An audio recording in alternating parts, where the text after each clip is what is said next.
Hi, everyone. Welcome. I'm Bree Ziegler. I'm the Managing Director of Lisa's Care Connection.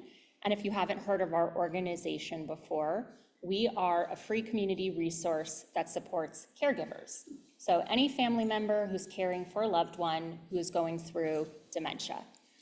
We're really excited to have this educational series where we talk about caregiving, healthy aging, brain health, and today happens to be facilitated by one of my absolute favorites, Tatiana from Helping Hands Senior Foundation. It's an incredible community resource, so I'm going to pass it over to her to talk a little bit more about what they do. Do you want me to do the procedure now? Hi everyone, it's good to see everyone. I know it's hot in here, but at least the sun is out. We did get some air. So my name is Tatiana, thank you by the way. I absolutely love Lisa's Care Connection. I'm the Community Outreach Director for Helping Hands Senior Foundation.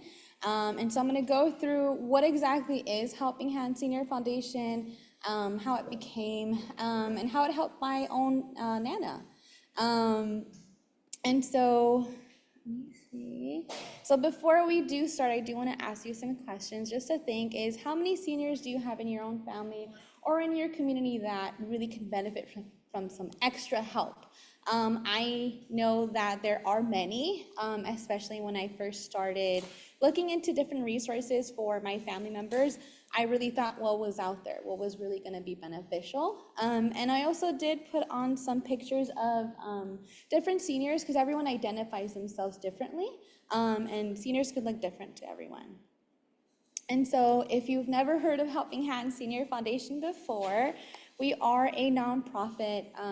The main purpose is for us to increase people's quality of life and also lower their cost of living, and also to connect clients and seniors and their families to different resources that they may not know are out there.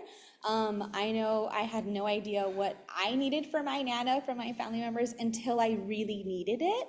And a lot of folks, it's very scary calling someone for help. So this is one of the reasons why Helping Hands Senior Foundation was started. And so a lot of folks also ask, well, who exactly do you help? And so for us, we do folks who are 65 and up. If they're under 65, they do need to have Medicare. Everyone else is going to be on a case-by-case basis. Usually I get the phone calls from anyone and anywhere, so which is why everyone else is on a case-by-case basis.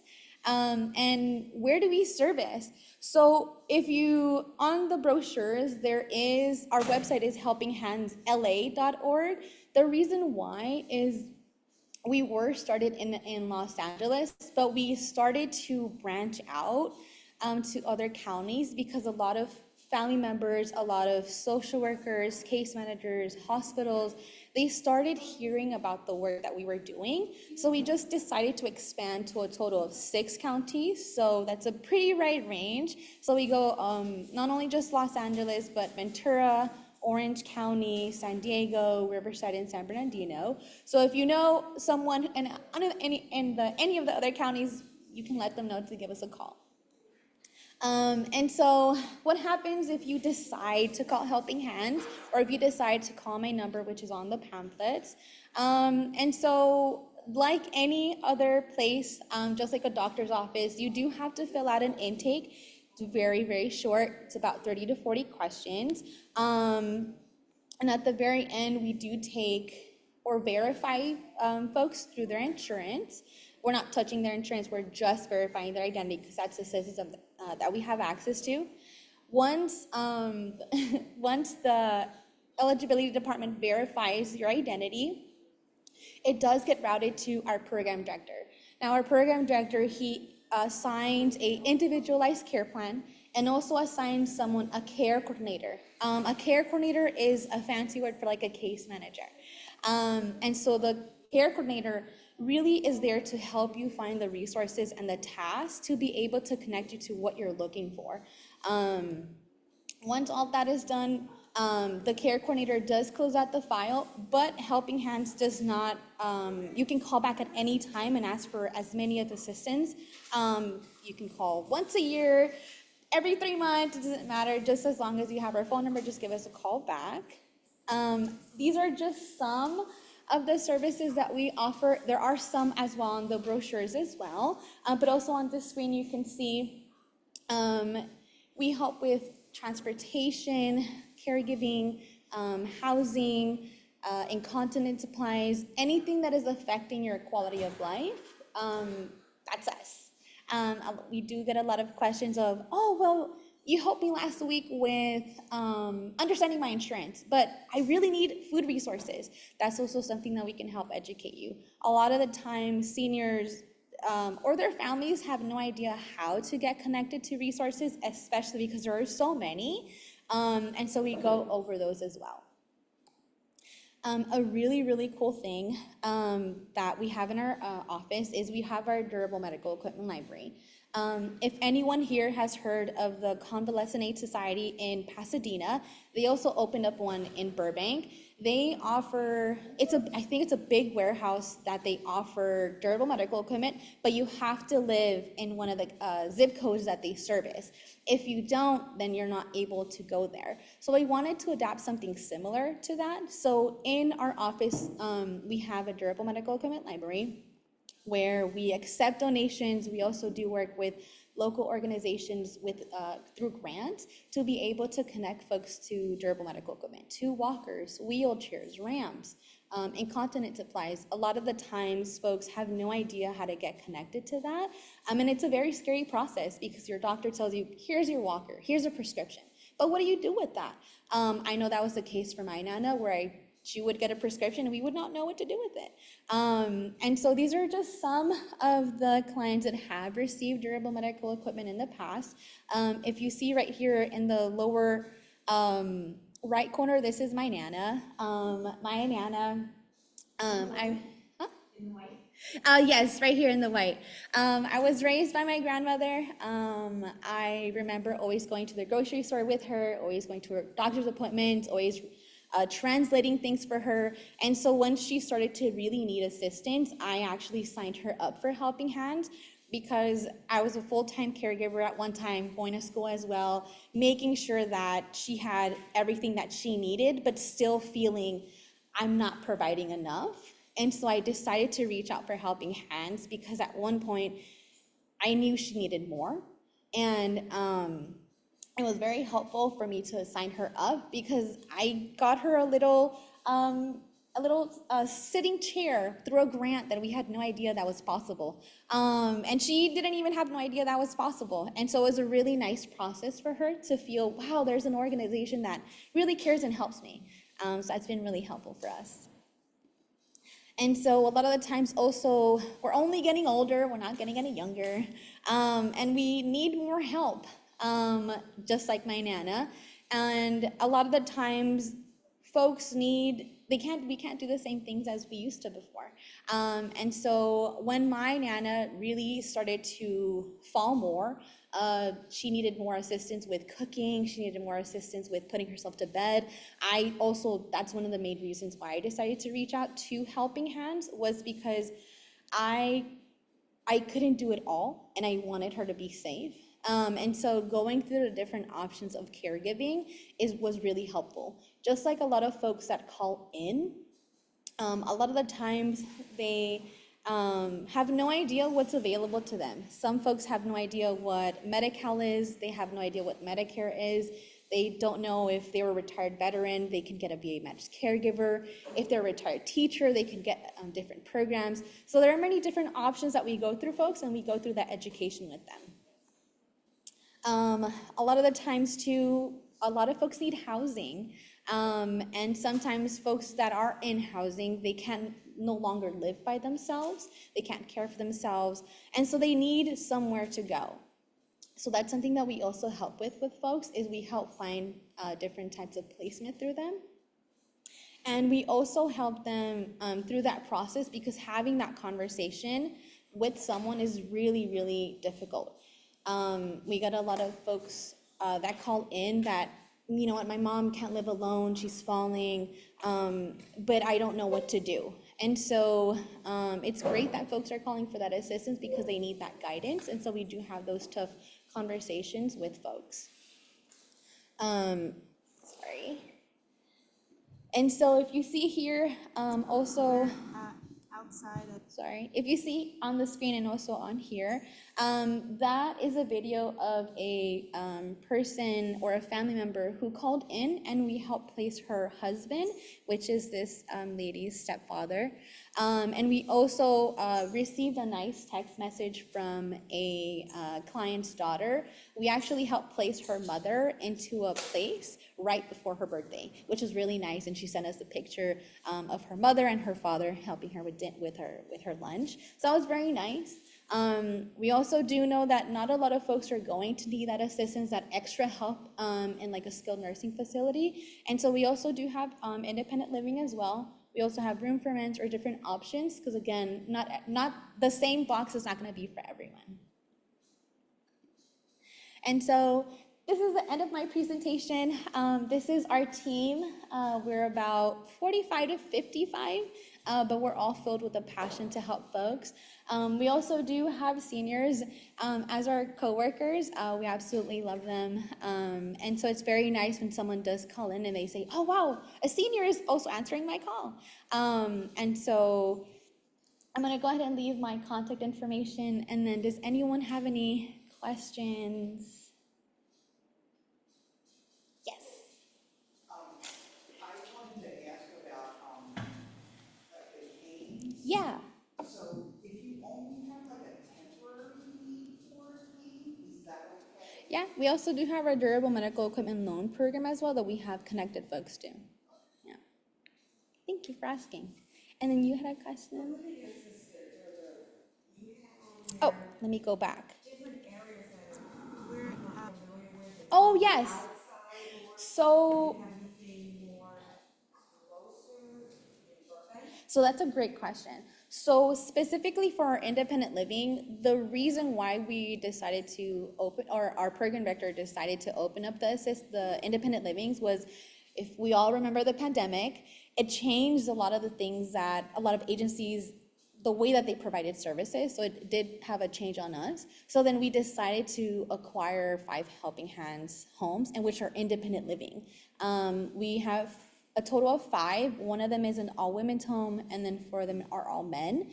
The one in LA County is an all-men one, and then I think the other ones are going to be in the Inland Empire. That's one of the women's home is. But we haven't acquired anyone other than that in near here. But if we don't provide it in-house, then we do have other folks or other places where we connect folks at independent living as well.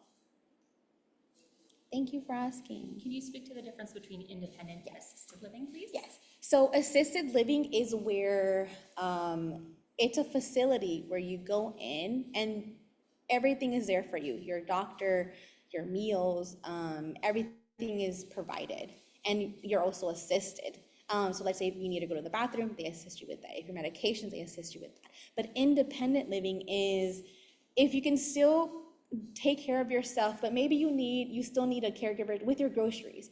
That's where independent living comes in handy, because you're still able to provide or do the things for yourself.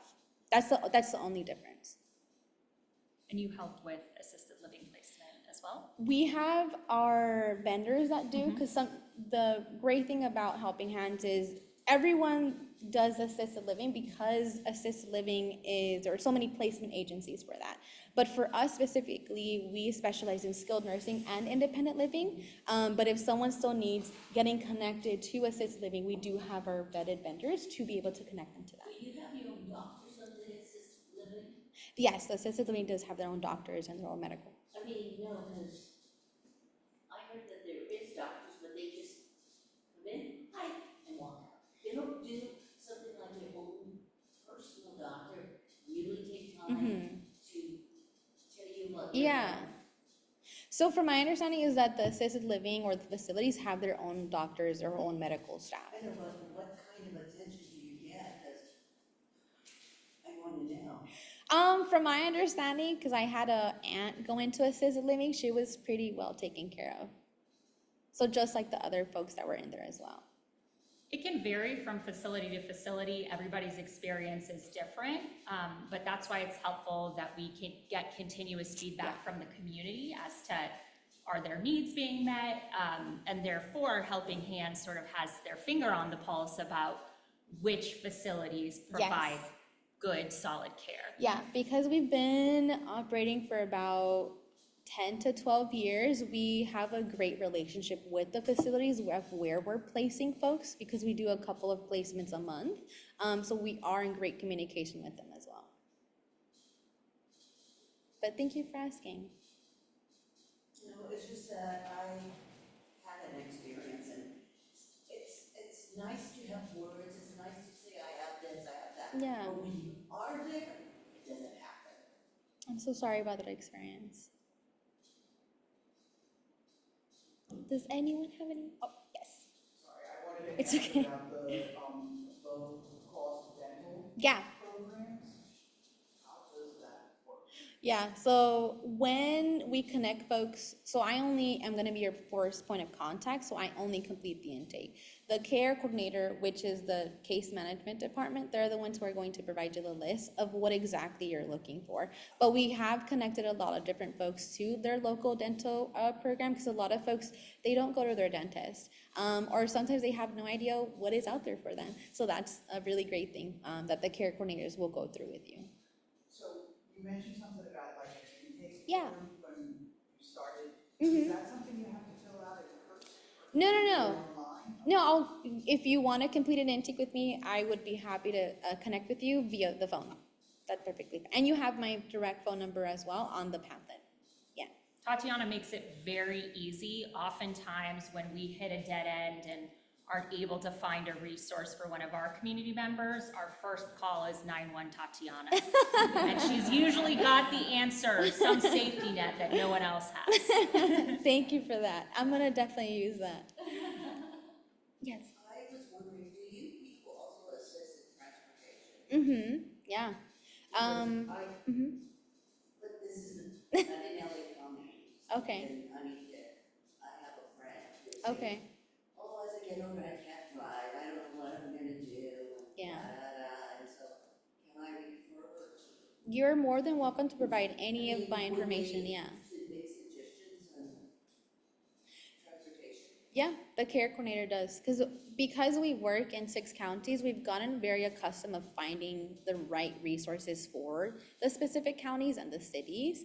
And then sometimes if we're not accustomed to something, then we directly go ahead and look over that. Do you help all people or low income? We help all people. Doesn't matter what income they have.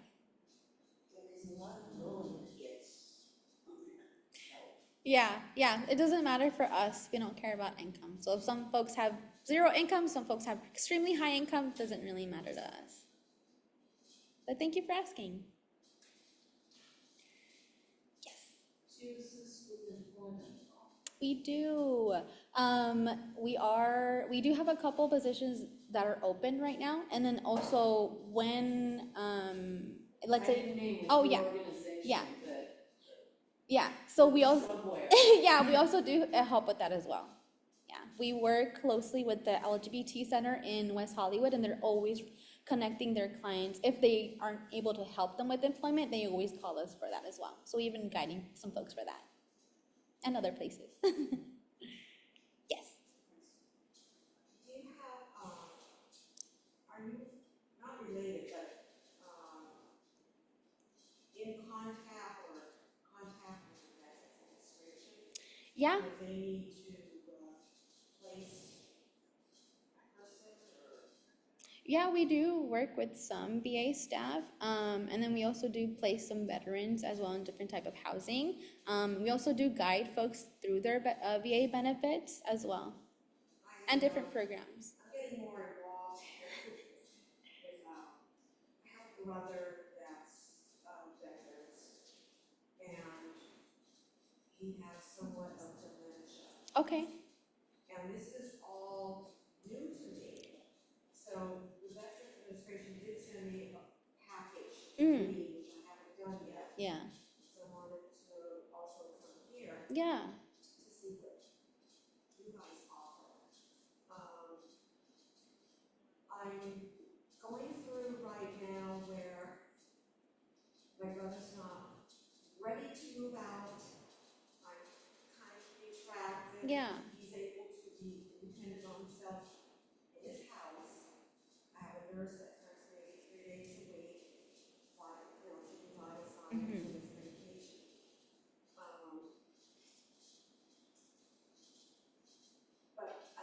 what I'm facing for myself is, I think I need more support. Yeah.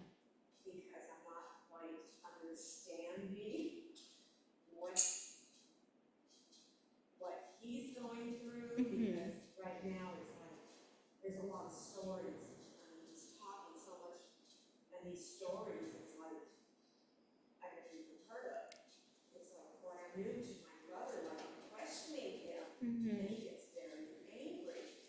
And I was talking to a lady friend who suggested, and a social worker at the VA, to go along with the stories, don't question, just accept it. So I'm trying to do that. But then when my husband and my name is mentioned in these stories, the nurses call me, you know, were you here, did you do that, and this, and I'm there going, no, I'm not. What I'm having an issue, they took away his license, but he's still driving. I'm having a difficulty of what I need to do because he flares up. Okay. When I take him into the psychiatrist at the VA or talk to the social worker, they're right now saying to me, do what you can to take the keys away. Well, keys, you might as well forget it because it's an extra key. Yeah.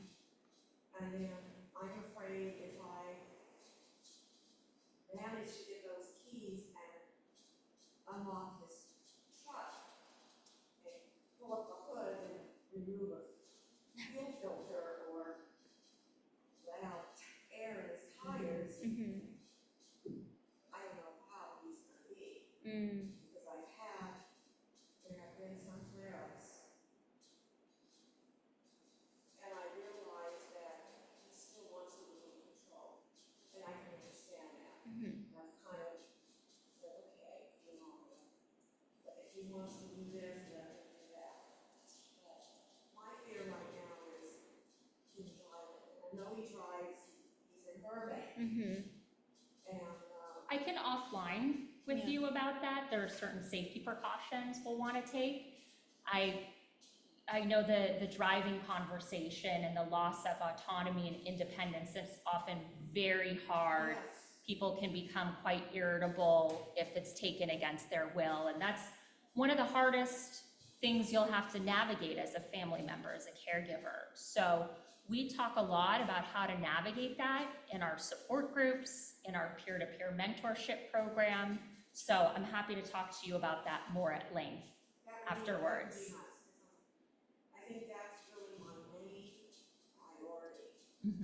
The safety. The Yeah. safety for him and the safety for others. And everybody can talk to him, the social worker, the psychiatrist can talk to him. And he'll say, well, I'm a good driver. Well, we know he's a good driver, but it was nice that the Veterans Administration had him do a simulation driving test at the facility. And written tests. And I was able to be there. And he failed it. And I finally said to myself, don't try to keep going over it with him because he still feels he is a good driver. And he's blaming right now everybody in the Veterans Administration. And I worry about him, of what he might do to himself. This sounds pretty complex and like it's a lot for you to manage. So I want to give you some one-to-one private support on that, if that's okay. Because they wanted me, and I'm sorry I'm taking up everybody's time, but I have to vent. I get emotional now for this.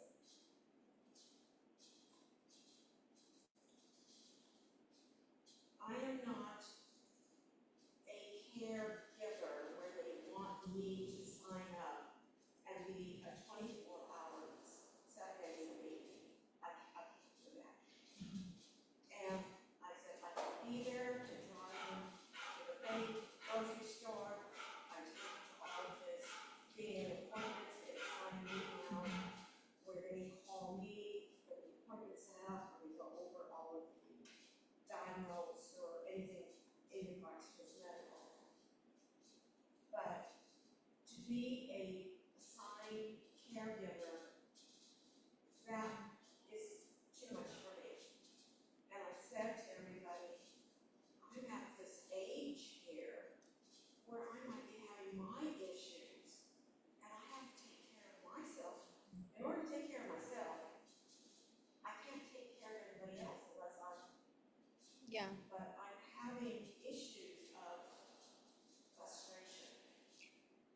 I think it would be helpful for both of us to check in with you.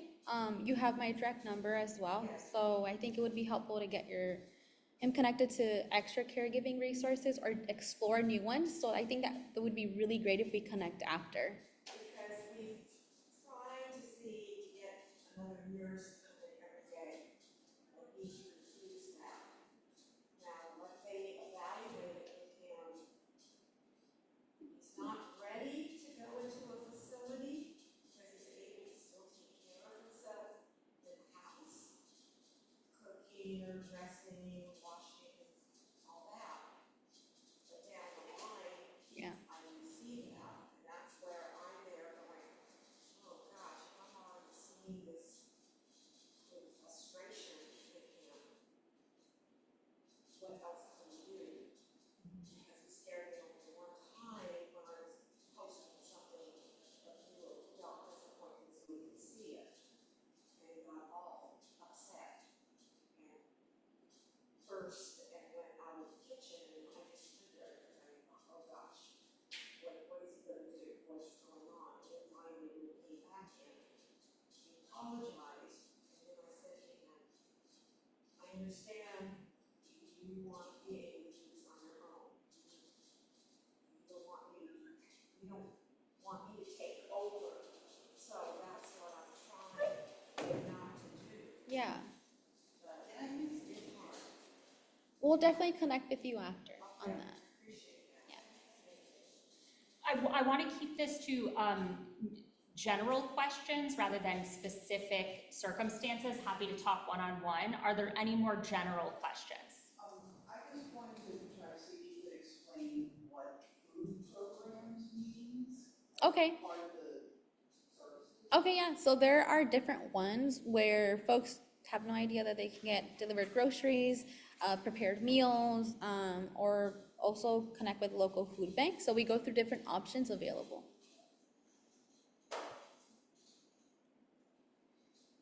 Well, thank you so much, Welcome. Tatiana.